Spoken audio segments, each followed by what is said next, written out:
Hello once again. I am still James Knapp Jr., and welcome to my study. Today I will conclude my response to some claims by Daniel Wallace and some points that he addressed in a essay he wrote some time ago. Now, a link to that essay will be in the description of this video.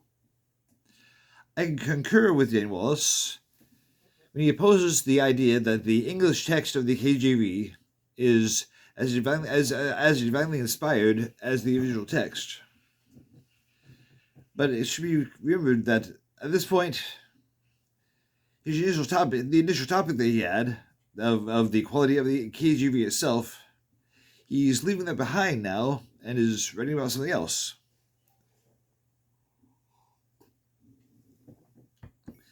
Well, it's his essay. He can do what he wants.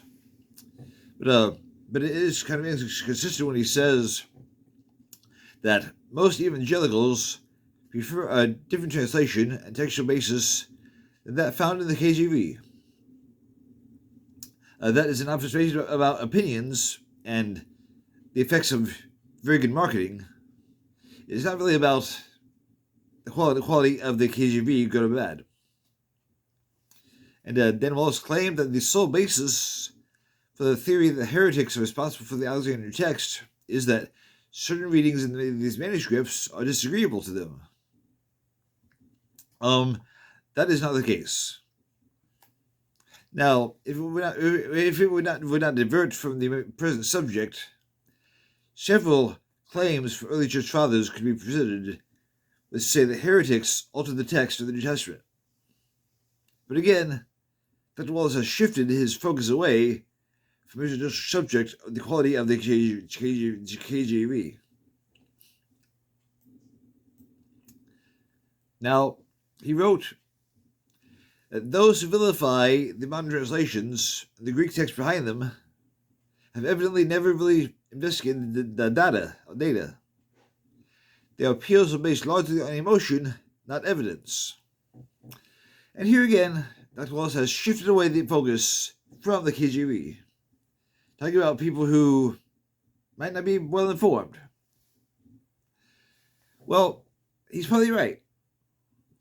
There are some vocal opponents of the revised text and translations based on it who are severely misinformed and who misinform others. For instance, David Daniels. Nice guy, totally deluded about Sinaiticus. But that's another point. That is another topic. Dan Wallace, when he says this, he does not accurately describe everybody who opposes these new translations. Some of them are definitely modified. I wish you would speak up about it.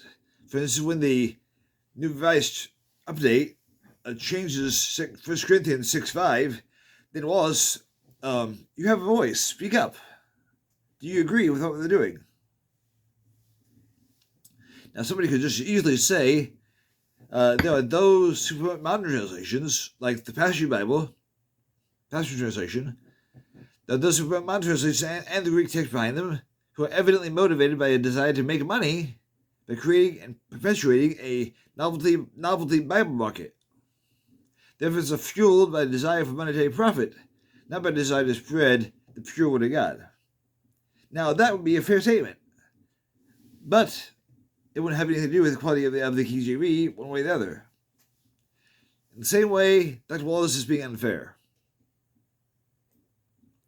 Fifth, as Dr. Wallace described the works of Erasmus, he wrote that Erasmus' Latin translation was meant to improve upon Jerome's Latin Vulgate, a translation which the Catholic Church declared to be inspired. Well, you might want to check your chronology, because the Roman Catholic Church did not officially decree that the Vulgate must be considered authentic and authoritative until 1546, 30 years after Erasmus' first Greek Testament was published. It would be very difficult to imagine Erasmus saying, "Pope, please provide a preface note for this Greek text if he knew it disagreed with the Vulgate over and over. Sixth, then Wallace claimed the King James Version rendering of Hebrews 4:8 involves a mistake, where it says, "For if Jesus had given them rest, then he would not afterward have spoken of another day." But this is not a mistake. Hebrews 4:8 contains one of two New Testament references to the Old Testament individual known as Joshua. This happens again in Acts 7:45. Now, in Greek, Joshua's name is the same as Jesus. In Greek, Jesus. Although, as Dr. Wallace affirms, a King James Bible reader could momentarily imagine that this is about Jesus Christ, a reader of the Greek text could imagine the same thing, which a reasonable consideration of the context would quickly resolve. So yes, the problem here is not the Greek text, it's the intelligence or the non-intelligence of the person reading. The names for Jesus and Joshua are identical in the Greek text itself. Seventh, Dr. Wallace concluded by saying, "I trust that this brief survey of reasons I have for thinking that the King James Bible is not the best available translation will not be discarded quickly." Well, again, he's partly right. First, those were not at the end there. Those were not reasons about the King James at all. This was about opinions. And second, he's right in which they have not been discarded quickly. They've been discarded thoughtfully.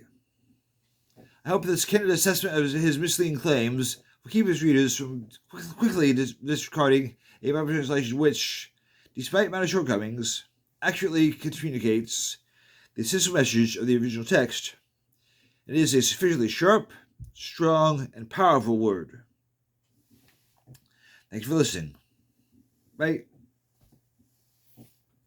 May God bless the study of His Word.